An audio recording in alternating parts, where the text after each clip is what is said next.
Sahabat HR, tahukah Anda bahwa hasil pembobotan jabatan dapat menunjukkan seberapa efektif organisasi kita? Kita lihat sama-sama ya. Yang pertama, seberapa organisasi memberikan wewenang yang memadai dalam pengambilan keputusan.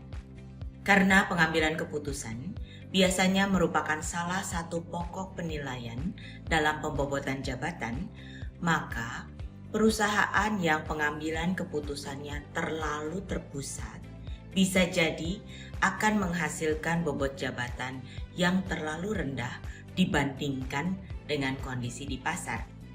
Misalnya, apabila keputusan diambil oleh satu atau beberapa orang saja, contohnya owner, direktur utama, atau posisi-posisi tertentu di kantor pusat, maka posisi lain atau semua personil di kantor cabang pada dasarnya hanya dapat mengambil keputusan sejauh diatur oleh SOP. Ketika tidak sesuai dengan SOP, maka kantor cabang atau posisi lain selain pengambil keputusan hanya bisa melapor saja. Tentu saja, ini akan membuat nilai bobot posisi tersebut tidak tinggi dalam poin pengambilan keputusan, yang ujungnya akan membuat bobot nilai akhir menjadi rendah. Karena apabila proses kerja hanya sebatas SOP, maka kemungkinan input yang diperlukan untuk melakukan pekerjaan itu juga menjadi tidak tinggi. Masih ingat input itu apa? Ya, input adalah pengetahuan atau pengalaman yang dibutuhkan seseorang untuk dapat melakukan tanggung jawabnya dengan baik. Saya pernah membantu sebuah perusahaan yang seperti ini. Yang terjadi pada saat itu adalah kepala kantor cabang yang di perusahaan itu ada di level manajer, memiliki bobot kerja yang setara dengan level supervisor di perusahaan lain di pasar. Dampaknya apa kalau demikian?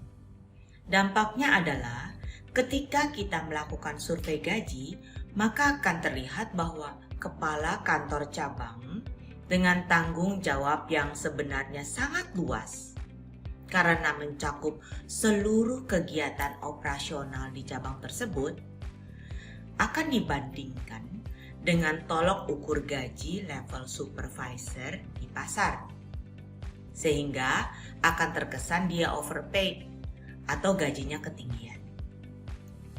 Yang kedua, seberapa organisasi memiliki layer yang memadai untuk memiliki rencana pengembangan karir yang baik bagi karyawannya. Organisasi yang sehat biasanya memiliki gap antara atasan dan bawahan langsung yang tidak terlalu dekat ataupun tidak terlalu jauh. Kriteria terlalu dekat atau terlalu jauh tergantung dari metodologi perusahaan konsultan mana yang dipakai. Apabila gap antara atasan dan bawahan terlalu dekat, maka kemungkinan bawahan itu memiliki kemampuan yang hampir setara dengan atasannya. Dampaknya apa? Dampaknya bisa jadi masalah moral kerja karyawan tersebut. Karena dia dapat merasa seakan karirnya mandek, kecuali atasannya itu resign, atau perusahaan berkembang sangat pesat sehingga ada potensi pembukaan kantor baru dan yang bersangkutan dapat dipromosi untuk mengisi posisi yang lowong tersebut. Apa yang terjadi apabila gap terlalu jauh? Pemimpinnya akan ketarik untuk melakukan pekerjaan operasional karena ada kekosongan yang harus diisi. Alhasil, pemimpin yang seharusnya lebih menekankan pada monitoring, penyusunan rencana kerja, atau bahkan penyusunan rencana strategis, tidak akan memiliki waktu yang cukup untuk melakukan hal yang seharusnya menjadi tanggung jawabnya tersebut. Gap yang terlalu jauh juga dapat berarti bahwa rencana suksesi di perusahaan itu mungkin kurang efektif. Karena ketika atasan tersebut dipromosi, atau mengundurkan diri, maka staf yang di bawahnya kemungkinan belum siap untuk menggantikan dia.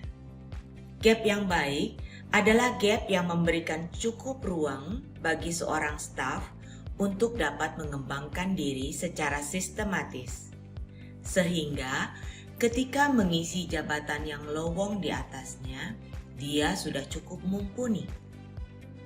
Hasil dari pembobotan jabatan ini juga sebenarnya dapat menjadi masukan dalam penyusunan kompetensi yang dapat digunakan untuk kebutuhan rekrutmen dan pelatihan, serta penyusunan Key Performance Indicator atau indikator kinerja.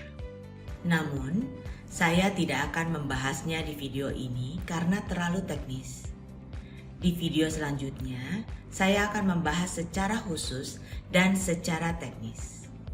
Silahkan kalau ada yang mau menambahkan. Mari bagi ilmu. Ciao.